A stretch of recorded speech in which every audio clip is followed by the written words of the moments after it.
Football season is over, which means the silly season is on. Coaching changes, a rock star hire, and much, much more right now on Tider Insider Television.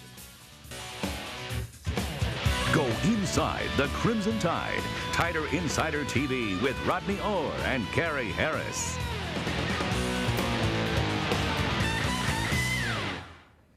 Two losses to end the year equals changes. One place they're already showing up is Alabama's locker room. This picture made the rounds on social media yesterday. It's allegedly taped to all of the Alabama football players' lockers. The message screams change, and the mindset of the Tide football players will need to if they're going to get back on a national championship level. And with that, we say good evening, everybody, and welcome in to Tider Insider TV, presented each and every week by Buffalo Rock, alongside Rodney Orr from TiderInsider.com. I'm Gary Harris. Ice cold Pepsi. Now, I hope it's ice cold. It's cold. You weren't too cold, too happy last week with the temperature of it, so I tried to get a little bit colder. See what you think. It's cold. Good. Stuck it in the freezer just for a few minutes just to ice it up for you.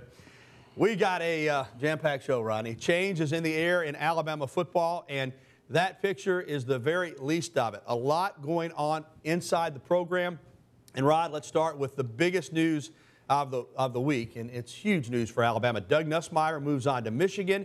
And Lane Kiffin, that's right, Lane Kiffin moves in as his replacement as the OC at the University of Alabama. Now, a few weeks ago, everybody probably would have said, Lane Kiffin at Alabama, it'll never happen. Yep. But he came in as a consultant back in December. Obviously, he and Nick Saban shared ideas.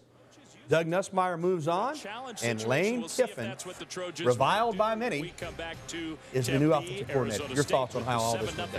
Well, you know, Gary, when you look at the job he's done and the things that he can do in terms of, you know, offense and developing quarterbacks, I think it was a great move. I mean, again, we're not talking about that he's going to be the head coach in a position where this allows him some freedom to work as a coach and not talking to the media in terms of, you know, that's something that a policy that Nick Saban does not have his assistants talk to the media. So there's really nothing in terms of pressure on him in that regard. He can simply coach. He can develop the players, develop his skilled players, his quarterbacks, and I think, you know, that's what he really does well. Ronnie, you know, as we take a look at the numbers, think about what you want in terms of Lane Kiffin, but most of the dislike for him has to do more with personality than football coaching. His pedigree is one of the great ones in college football. You know, his dad, Monty Kiffin, longtime NFL defensive guru, now with the Dallas Cowboys. He was a head coach of the Oakland Raiders at 32. As an offensive coordinator in 2005 and 2006 at USC, they put up record numbers in their program. He knows offensive football. Yeah. And I think, Gary, when you look at him, I think he showed, you know, that he's matured somewhat as things went along at USC. He inherited a situation where they were blasted by the NCAA.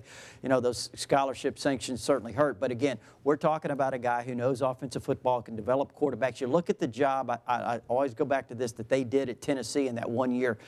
They were having trouble just getting first downs, Gary, the first part of the season. And when they got to the Alabama game, the improvement that they had made was drastic, especially quarterback Jonathan Crompton. I mean, he had been a debacle throughout his career. He started off his senior season. He really wasn't doing very well. And the job that Lane Kiffin did developing him, I think he finished with 2,800 yards passing that year, 27 touchdowns. And if you'd have told people that before the season or after the season got underway, nobody would have really believed you. But, again, he did an outstanding job there developing that offense. They won 7 games that year, and people say, well, maybe, but Tennessee, when's the last time they won 7 games? Well, they've been relevant 1 year in about the last 10. It was under Lane Kiffin. And to do my best Charles Barkley imitation, Crompton before Kiffin got there was terrible. He was terrible. But yeah, you know, a lot of things, a lot of the problems that Lane Kiffin has had as far as saying things he shouldn't say or getting involved in controversy, not going to have that opportunity. Well, again, and I think as a young coach, and I think he did some of that at Tennessee, trying to get Tennessee in the public eye a little bit. You know, they had been out of that, and he kind of went in that direction in terms of trying to get Tennessee some publicity and whatever. But at the same time, Gary, when you look, you know, again, he was a young coach. I think he's developed, he's matured a little bit through that, and this is an opportunity for him again. He's not going to be in the limelight. It gives him an opportunity to sit back and just coach and develop an offense. You know, I've had some people ask me, if you're going to change offensive coordinators and truly change your style, why not go spread? Alabama doesn't go spread.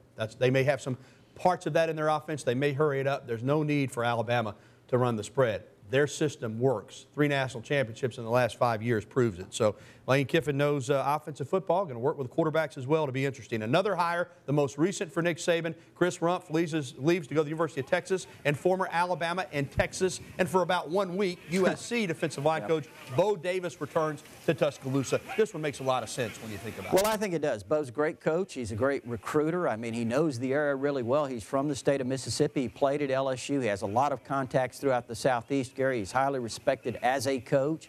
And again, he's worked with Nick Saban. I think he's been with Saban for 8 years when you're talking about stops at LSU, Alabama. He also coached with Saban, under Saban with the Miami Dolphins. But so he's got some experience. He knows the system, and I think it's a good fit. Look at some of those players that he coached. Gilberry, Darius, Cody, Square, all active in the NFL, all really good football players. And, you know, I thought Chris Rumpf did a nice job, but there's no doubt in my mind that Alabama's defensive front was a little more dominant under Bo Davis than well, last and again, a lot of times that depends on the players, and I think, you know, I think when you look at it, Alabama hasn't quite had the players up front over the last few years that they had maybe in 2009 or 2010. Right. So, but you're right, Bo Davis is certainly a top-notch defensive line coach. Change in the air for the coaches, also for the players. 4 Alabama players last week officially announcing that they're entering the NFL draft. One more, Vinny Sunseri, reportedly going to enter the NFL draft. DeAndre White tweeting today that he is not going to.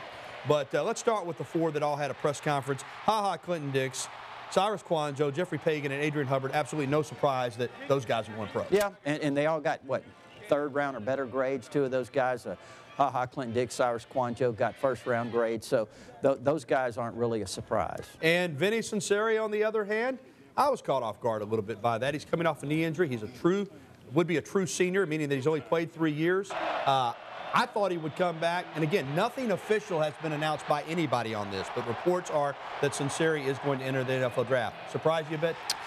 Well, yes, from one perspective, but no from another, because I've been hearing, you know, that this may happen for quite some time. So, you know, we'll see what happens. And again, nothing official at this point on Vinny Sunseri. You know what's amazing? 4 more this year officially, plus maybe Sunseri. But of the 13 that have come out prior to this season, 11 first-round picks, Lacey a 2nd-round pick, Coffee a 3rd-round pick. All of them made NFL teams. All of them are still playing in the NFL except for Coffee, who quit on his own. So the track record for early entries from Alabama into the NFL has been outstanding. All right. Coming up next, we'll dive straight into the 2014 season as we begin our spring practice previews.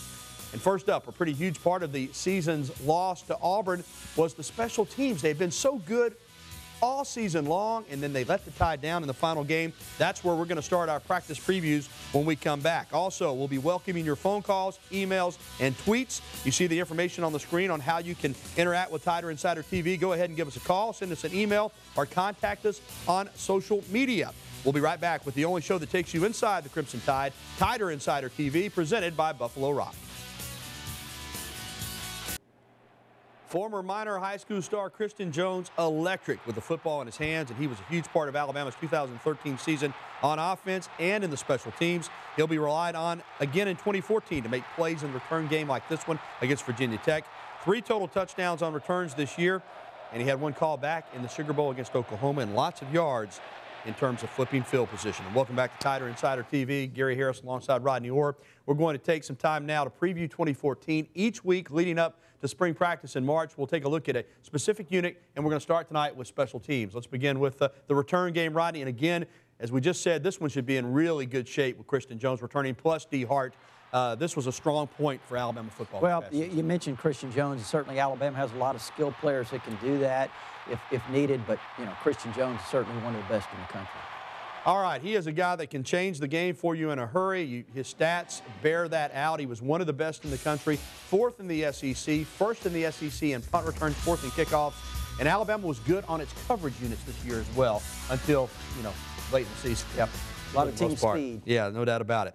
And part of the special teams, as far as the return game and the coverage teams, he's solid. But for the first time in a few years, the kicking game faltered down the stretch. It hurt Alabama, and now the kicking is wide open. Cade Foster is graduating, course, there's a young man behind him that seems ready to step in and be the place. I think Adam Griffith has all the potential, Gary. He gets the ball up really quickly. A lot of people remember him for that kick, obviously, at the end of the Auburn game, but he has a lot of potential. Could be an all-conference type kicker before his career is done. We'll take a look at the kicking numbers for Alabama. They really were solid, but again, when Alabama needed it most in the Auburn game, the field goal kicking went south and helped Alabama lose that football game. Let's talk about Cody Mandel, though, the punter. He's a guy that went from, really struggling a little bit as a sophomore to, as a senior, one of the best punters in the country. I thought he kicked it at All-American level this year. Yeah, he did. And, Gary, the improvement that he made throughout his career was quite dramatic. And, again, what a weapon he became down in his senior year. And they're certainly going to miss him. And when you look to the future, as you talk about the punter, and, who knows who it'll be. But J.K. Scott, the commitment from Denver Mullen, one of the top high school punters in the country, averaged over 46 yards a punt this year. I think he's got a chance to be an outstanding punter on this level. Yeah, you would think when you offer a punter a scholarship, you're counting on him coming in and contributing right away. And Scott will have that opportunity with Mandel moving on, hopefully, to the National Football League. That's going to do it for special teams. Next week, we'll continue our spring practice preview. We'll look in depth at the defensive line. Who will Bo Davis be working with this spring and next season? That's next week on Tider Insider TV. Coming up, we'll get into a little Bama basketball as the Crimson Tide opened SEC play last week. And next, we're welcoming your phone calls, emails, and tweets. Again, you see the information there on your screen. Give us a call or tweet or an email right now so we can get your thoughts on the program. We'll be right back with the only show that takes you inside the Crimson Tide. Tider Insider TV returns right after this. Well, the first of the year means it's that time of year again in T-Town. Alabama gymnastics under Sarah Patterson opened up their season with a convincing win over Missouri this past Friday night, over 197 as a team. They come out of that meet ranked third in the nation and first on the uneven bars. Saturday, they'll be in Knoxville, Tennessee for a meet against Kentucky and Nebraska, a big day of celebration of gymnastics there in Knoxville. And Alabama, once again, a serious championship contender. Time now to head to the phone lines. Rod, first up, our buddy Plato tonight with some recruiting questions. Go ahead, Plato. Good evening. Hello. Other than Marlon Humphrey and Matt Elam, is there anybody you would consider strongly on our radar at the present time? Good question. Obviously Humphrey and Elam, but Rodney, you're telling me, and we talked today a little bit before the show, that Rashawn Evans, the linebacker out of Auburn, many think he's an Auburn lock, but he's given Alabama a strong look, and certainly Alabama would like to have a chance to sign him. Yeah, and I'm not predicting him to Alabama Right. by any means at this point. I mean, it's early, but in terms of what his decision will be, Alabama, Auburn, UCLA, he's going to make an official visit to Alabama this weekend, Auburn the next weekend, and some people think, he along with Humphrey are the two best players in the state of Alabama, and I think he's a fantastic player. Now, there's been some talk that, in terms of the defensive schemes, that maybe he might feel a little bit better about how Alabama would use him in terms of the jack linebacker position. If you look at Auburn, they have they run a four-man front with two inside linebackers and 5 DBs, so he would basically be that what they call their star DB, and it's more like a safety kind of player. So, maybe he feels like he would fit in better in this defensive scheme. We'll see. Rodney, real quickly, another guy that's on Alabama's radar. It's also going to be a tough pull for the Tide, but Malachi Dupree, the wide receiver out of New Orleans, John Curtis. Yeah, you never know what can happen when you get them on campus, Gary, and he's supposed to make a visit here next week, early next week, so he's certainly an outstanding prospect. All right, Plato, thanks for the phone call. Let's take an email right now. Who will be quarterback next year, in your opinion? Allen in Tuscaloosa. Allen, it's wide open. Rodney, why don't you run down the list? Well, I mean, there's quite a few of them. There you see Blake Sims, who's had a role the last few years in Alabama's offense in some mop-up roles. There's Alec Morris, as you see him there. He'll be a redshirt sophomore next year. There you see Luke Del Rio, a guy that a lot of people think has a really good opportunity to win the job as a walk-on. Cooper Bateman, there you see him. Certainly a redshirt freshman, as is Del Rio, and then Parker McLeod, another redshirt freshman, delivering a nice throw to, I believe that was Parker Barano from ACA, making that grab in the A-Day game. But we'll see what happens. You got David Cornwell, the highly recruited freshman that's in here from Oklahoma, who's already back. He's rehabbing an knee injury. I don't know how much he'll participate in spring practice, but certainly he's a guy, Gary, when you look at him, 6'5", 230-plus pounds. I mean, he's got all the tools, great arm, but again, he'll just be a freshman. He had some limited experience in high school. So, you know, he's a guy that you really have to develop, but you know, those are some of the guys, and then, you know, there's talk maybe Alabama might add a quarterback later, but we'll see. Going to be fun watching Lane Kiffin and Nick Saban narrow this one down. It will be interesting. All right, let's go back to the phones over in Gadsden and talk to Thomas. Thomas, welcome into the program. How are you? Pretty good. Good. Go ahead, Thomas. Right on cue. Tom, you're off. I want to turn your phone down. Okay. Or turn your television down. Go ahead. I was just wondering about Jacob Coker out of Florida State. What was the update on him?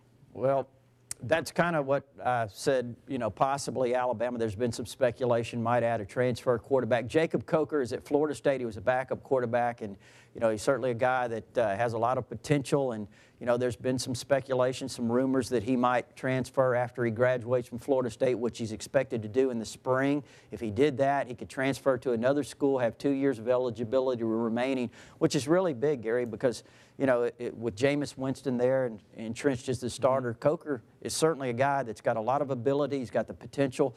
He's a 6'5", 245-pound quarterback who can run, has a great arm, can make all the throws, and, you know, he almost won that job down there. Right. He actually, Jameis won it at the very end, but, you know, he's a guy that has all the tools in the world. Now, you know, you hate to say he's coming here because, you know, and he hasn't even really announced that he's going to transfer yet. So I think we need to let that one play out, but that's certainly one to keep an eye on. Yeah, I'm glad you said that. It is a lot of speculation. Anything can happen. But as of right now, he is a Florida State student-athlete enrolled there for the spring semester. So we'll keep you informed. But right now, he is still at Florida State. All right, much more Tider Insider TV is coming your way next.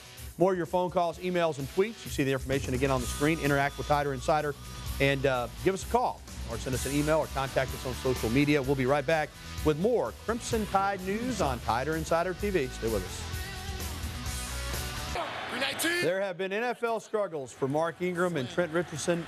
Not the case for Eddie Lacy. In his first season with the Packers, all he did was rush for more than 1,100 yards and 11 touchdowns, and today was named the Football Writers of America Rookie of the Year. Also, DJ Fluker, the offensive tackle from Alabama with the Chargers, named first-team All-Rookie selection at offensive tackle. Way to go, Eddie. He's a good player, a great player coming out of high school. Yeah, and I tell you what a year he had. He ran over some people in the league. Welcome back to Tider Insider TV. Time to go back to the phone lines, Rod, and I think we've got another recruiting question from Larry in Gadsden. Hey, Larry, how are you? Hey, guys, I'm doing good. Love the show. Watch it every week. I do have a question about recruiting. I know the SEC limits us to how many recruits we can sign every year, which is 25. But I know certain things can happen the year before that could happen, that we could actually sign a few more than 25. How many are we going to be able to sign this year? You know, Larry, there's been some talk that Alabama may have a back counter, which would make it 26. Now, again, I'm not real sure about that. I know for sure they'll sign 24, or rather 25. I'm pretty certain about that. Now, whether or not they actually have a back counter, I have not had that confirmed. But, you know, that's kind of been this talk. Yeah. They may have one, but again, I'm not sure about that. It's going to be a full class, though. Yeah, it'll be a full class. There's no question. All right, let's take an email, and this is another interesting question in regards to Jeremy Pruitt leaving Florida State, going to Georgia. How will that affect the recruitment of Marlon Humphrey, the cornerback out of Hoover High School in Birmingham, thought to be a Florida State-Alabama deal there. John from Birmingham wants to know the latest. Well, I think when you look at it realistically, you have to say, you know, Florida State right now does not have a secondary coach. And you're talking about Marlon Humphrey as one of the top cornerbacks in the country. I mean, if you don't have a secondary coach, you don't know who's going to coach you, versus you have probably the best secondary coach, best cornerback coach in the country, and Nick Saban 50 miles down the street from your house. You know, he develops first-round corners faster than anybody in college football.